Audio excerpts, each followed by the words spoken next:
Welcome back, YouTubers. This is Matt Marcotte. This guy travels. Follow me along this journey through Antarctica to see penguins, whales, some seals, and amazing views. Come along and join the fun. Here we go.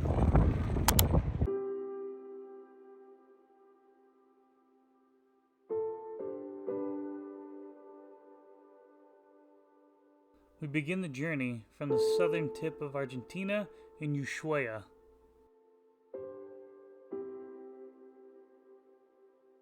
After a very brief city tour, we made it to the MS Midnatt Sol, which stands for Midnight Sun in Norwegian. We got checked into our polar outside room, which I highly recommend.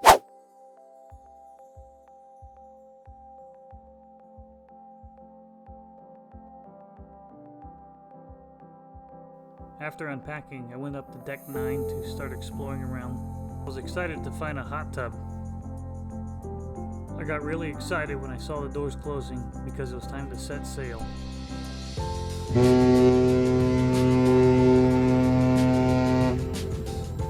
It was about 10 p.m. so it was time to get some sleep as we headed down the Beagle Channel to the Drake Passage.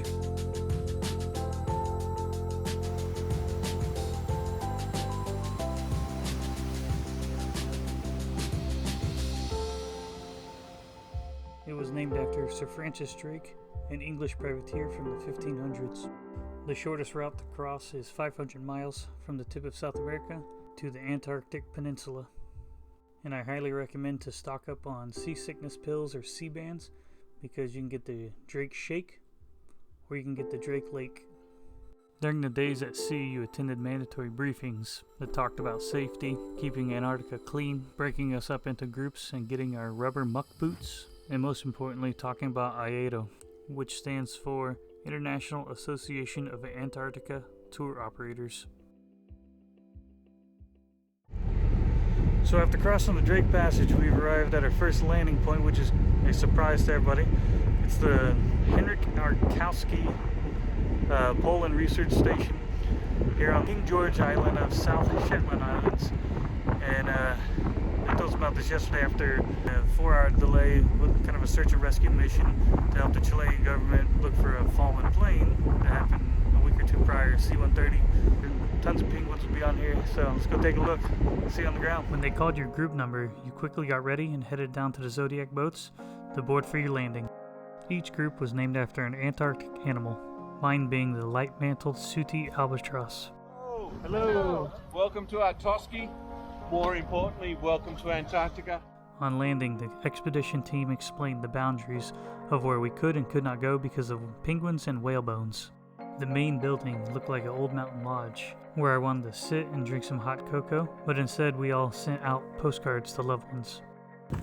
All of a sudden it started snowing really hard. After 45 minutes of being on land, it was time to head back to the boat before the weather got any worse.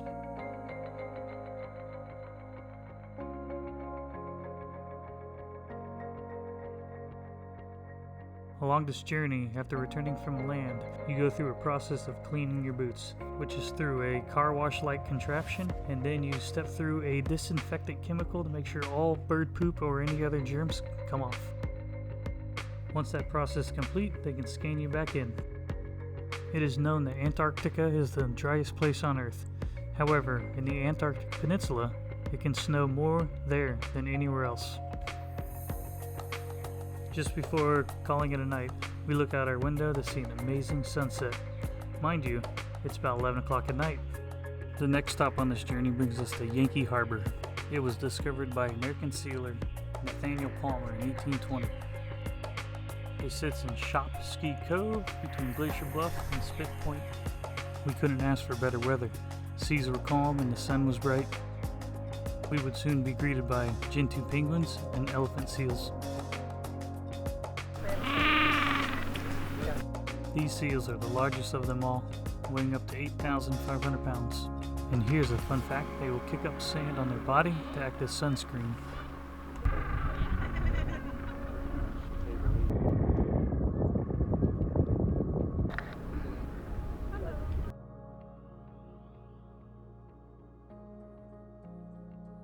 After spending about 2 hours wandering the land, we knew St. Gentus was only the tip of the iceberg, and it was time to head back to the ship and carry on with our voyage.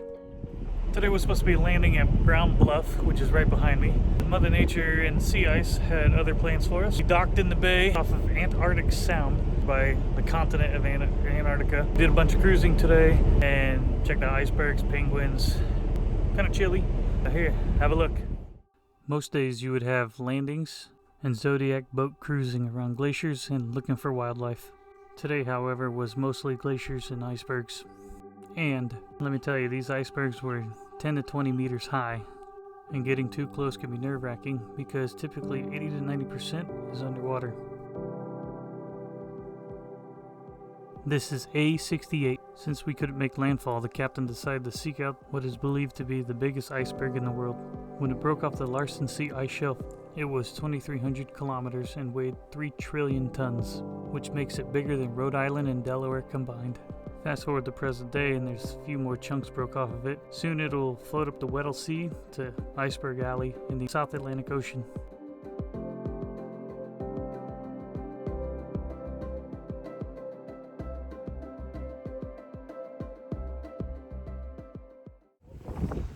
Holy cow, I'm on the continent of Antarctica. Too cool. This is an Argentinian base called Base Esperanza, and it's actually lived on all year round. While waiting around, we saw this Gentoo putting in work to build his nest, one rock at a time. Everybody, and I mean everybody, were surprised to see chicks this early in the season.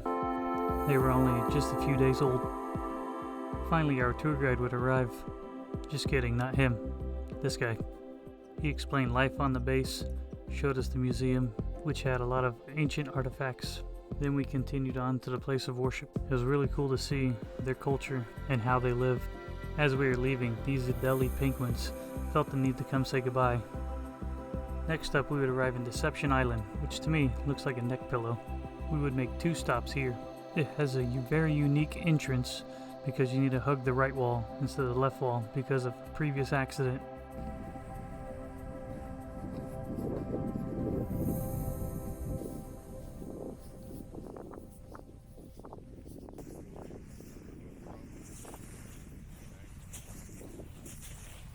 Now you can't go to Antarctica without doing a polar plunge.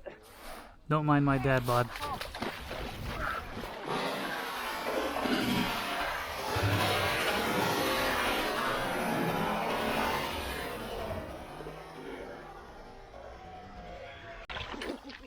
Woo!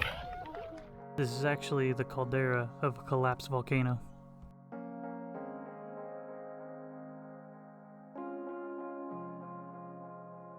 Before continuing on to our next stop, they served us a delicious lunch on Deck 9 with bright blue skies. Then we were pretty much headed around the corner to Whalers Bay.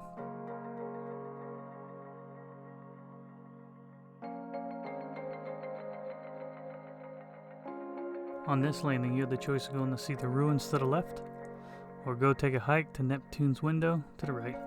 It was honestly a tough choice, but I chose the hike over the ruins. The hike turned out being a mile each way with a rewarding view at the end. With enjoying this view a little too long, I actually lost track of time and had to hurry down the hill so we could leave.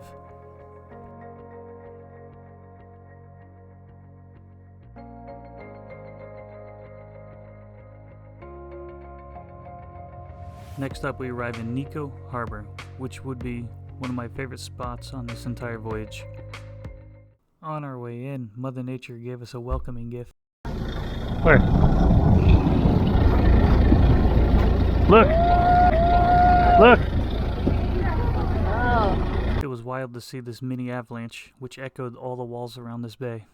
We also had to be on the lookout for glacier calving, which is where ice chunks break off the face of a glacier and fall into the water. After grabbing some trekking poles, I made my way up the hill. It was about a 400 foot elevation gain, which took about 20 to 30 minutes with zigzagging our way up the hill. Once I got to the top, I plopped my butt down in the snow and enjoyed the view. I decided on the way down is when I would look at all the penguins or other animals. For example, this colony here.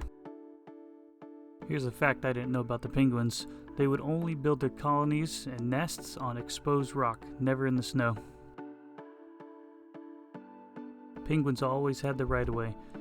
There would be times that our foot traffic would come across a penguin highway. A penguin highway is what they slide down or walk up to get to and from the sea for food, so we would have to stop like a red light and pay attention to what they were doing. As we were leaving, I noticed this leopard seal enjoying himself down the beach. This particular seal eats the penguins. After enjoying the morning here, we packed it up and headed around the corner to Paradise Bay.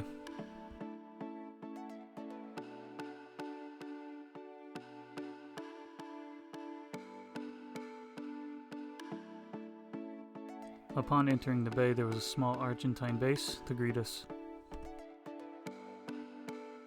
Here we would be doing some zodiac cruising around sea ice, glaciers, and icebergs. We made sure to bundle up really good because the weather rapidly changed on us. It went from sunny and bright to frigid and windy.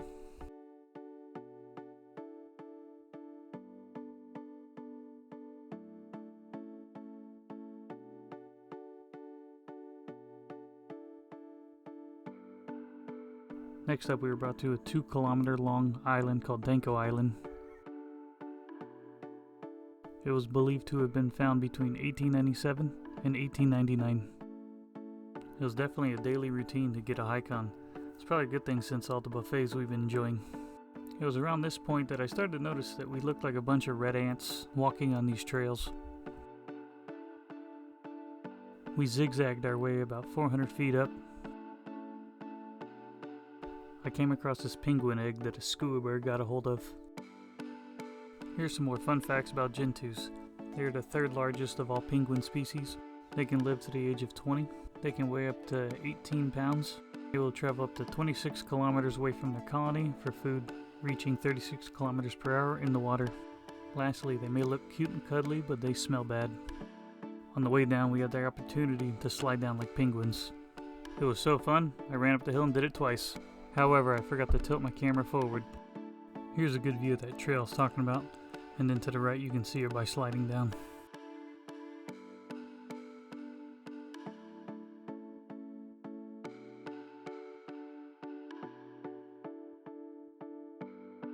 The following day, we went right around the corner to Ronche Island. Have I mentioned yet how good this expedition team was? For example, this landing. They had to wade out into the water and guide the boat in. No telling how cold that got. And they were asked probably 1,000 times throughout the trip, "Are you cold yet?" Our safety and guidance was top priority. They're very knowledgeable of the land, the wildlife, and answers to all our crazy questions. This hike had its own uniqueness because penguin colonies were all around us, which meant our highway crosses the penguin highway, and they have the right of way. This curious gentoo stopped to check out what we were doing and who we were. But after a brief standoff, we continued on trekking up and down.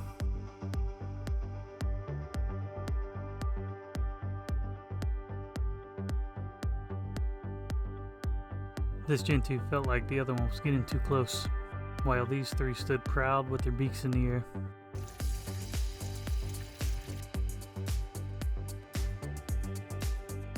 As we were leaving, I joked with them saying that we should get out and push like a bobsled team and jump in. By this point, all the days were starting to fly by quickly because we knew the end was near as we came up on Demoy Point, which sits on Yankee Island. On my way to shore, the expedition team told me it was quite a hike to get to the Port Lockroy overlook, so I said challenge accepted.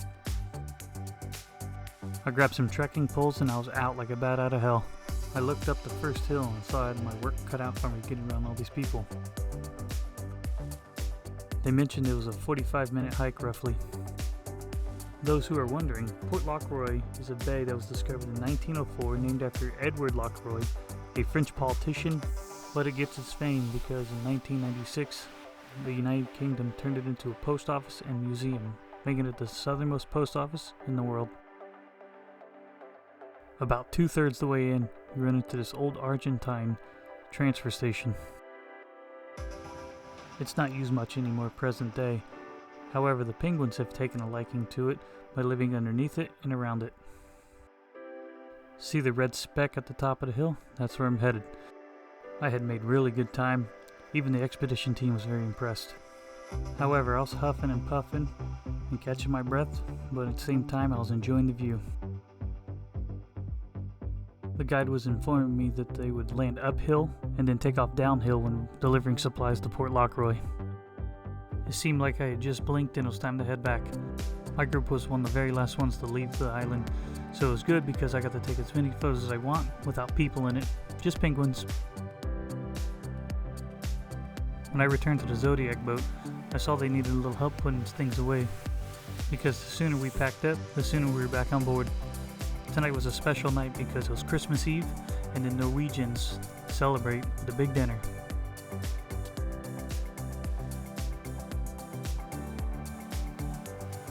On the way back in, we saw a whale, but on my camera, you can't exactly see it.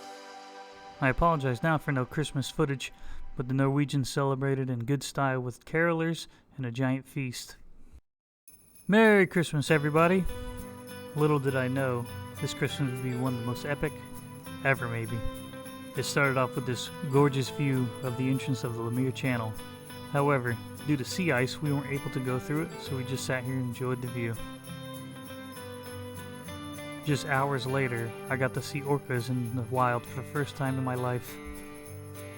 But the main star for Christmas Day was kayaking in Antarctica. Who can say they've done it? Once you get fitted in a onesie and a rubber suit, you start to board your kayaks. Literally, as we were boarding, the snow had just stopped. It can be rather tricky getting in and out of the kayaks. They would set it in the water. The first person gets in. They move you forward. And then the second person gets in that controls the pedals. They gave us our paddles and gave us a shove, and we were off. This kayak was nothing like I'm used to. For one, I've never done a double person kayak. 2, it has pedals. And 3, getting your balance was trickier than ever. But once you did get your balance and your timing down with paddling, it was smooth sailing.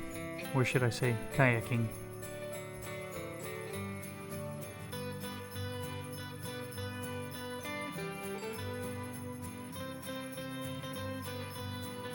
It was so incredible that I wanted somebody to pinch me, to wake me up. The water was calm, it looked like glass, and it was just so eerily quiet that you just sit and enjoy the moment. Really, the only thing you could hear was ice scraping the bottom of the boat, paddling, a few glaciers calving, and some rumbling off in the distance that could have been avalanches. As cliche as it sounds, this was truly a once-in-a-lifetime experience. Kayaking took up most of my day, and I couldn't miss out on the final landing of the trip, so I hurried back to the ship, got ready, and then got on one of the last groups going to shore. We were on Coveville Island. I knew our time was limited since we were the last group to arrive, so I hurried down the beach following this Gentoo to see this giant penguin colony. And surprise, surprise, it was smelly and loud. Here, have a listen.